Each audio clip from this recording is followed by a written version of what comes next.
The Holy Gospel according to St. Matthew, the 5th chapter. Glory to you, O Lord. You are the salt of the earth. But if salt has lost its taste, how can its saltiness be restored? It is no longer good for anything, but it is thrown out and trampled underfoot. You are the light of the world. A city built on a hill cannot be hid. No one, after lighting a lamp, puts it underneath the bushel basket, but on the lampstand, and it gives a light to all in the house. In the same way, let your light shine before others, so that they may see your good works, and give glory to your Father in heaven. Do not think that I have come to abolish the law or the prophets. I have come not to abolish, but to fulfill. For truly I tell you, until heaven and earth pass away, not one letter, not one stroke of a letter will pass from the law until all is accomplished.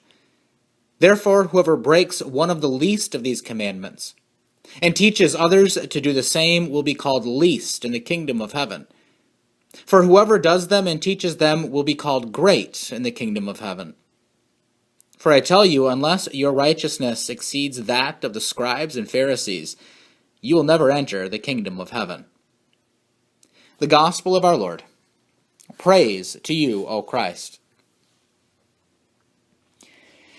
In our Gospel reading, Jesus proclaims to his disciples that they are the salt of the earth and the light to the world.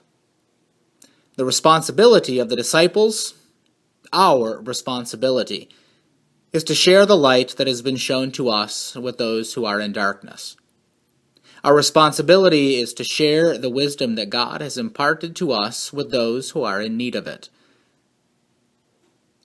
You have all experienced pain, poverty, hatred, and loss in this sinful world. There are times when we have all felt abandoned, betrayed, and tempted. Through each struggle we survive. The Lord provides us with wisdom and new strength to go on and look toward the goodness God provides. I think that you all know that leaning on the Lord through your troubling times is the best thing that a person can do to cope. Putting our confidence in God helps us through the pain and suffering which we frequently bear in this life. But not everybody knows to do this, or is willing to put their confidence in the Lord and trust that God will provide.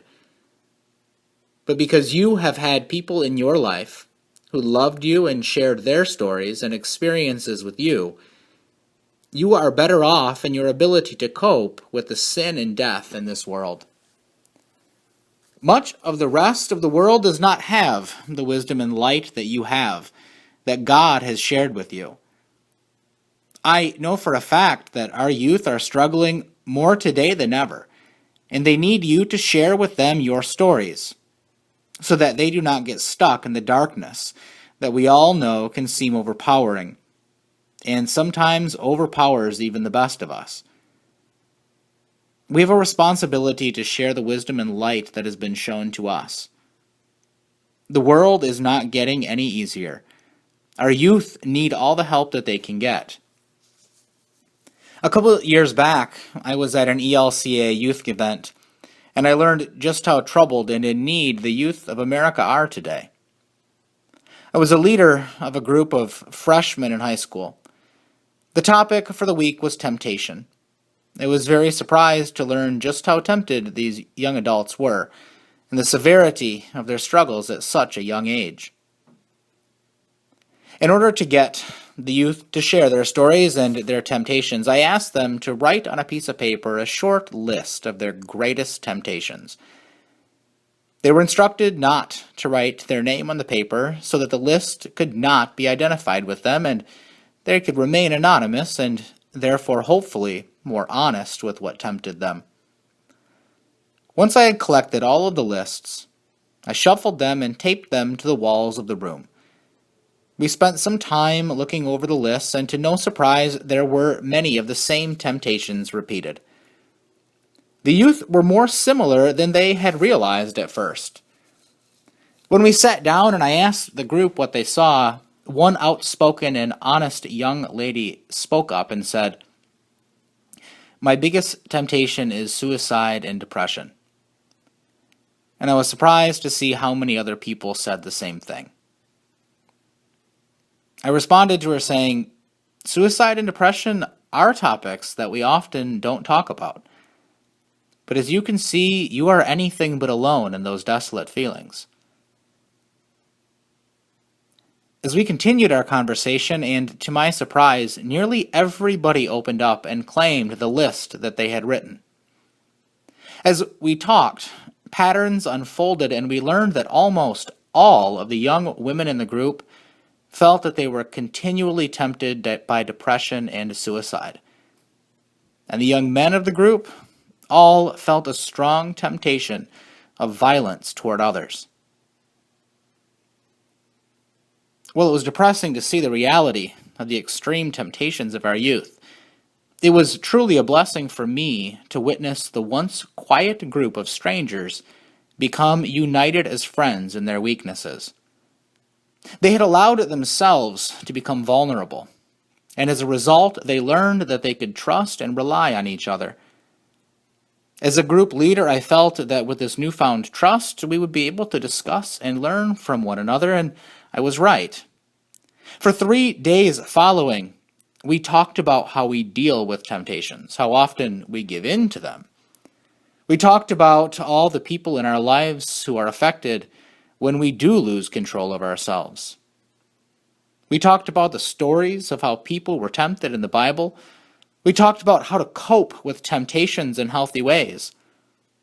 We talked about the problems in our lives that we try to escape.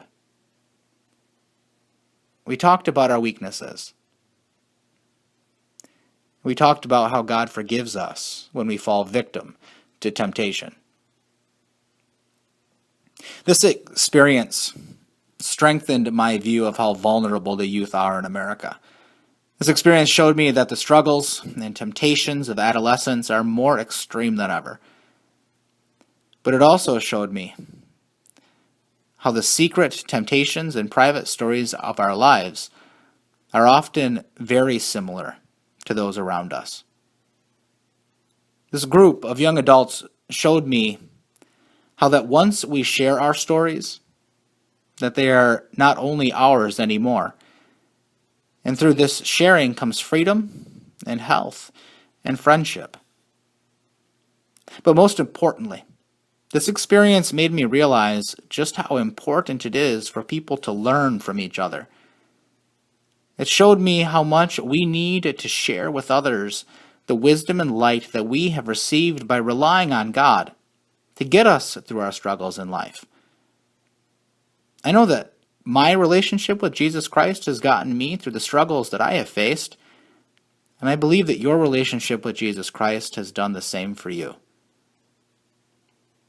I'm here today to tell you that this is important, that it's your responsibility, that you share your stories with honesty with those who need your wisdom. Share why your relationship with Jesus Christ is so important for you. Share the lessons that you have learned, but don't be surprised when you find that you also learn from those that you are there to teach. Be open. Listen to what Christ says in the gospel reading today and know that you are indeed the salt and light of this world. You are a part of the city built on a hill that cannot be hidden. Do not lose faith that you are needed.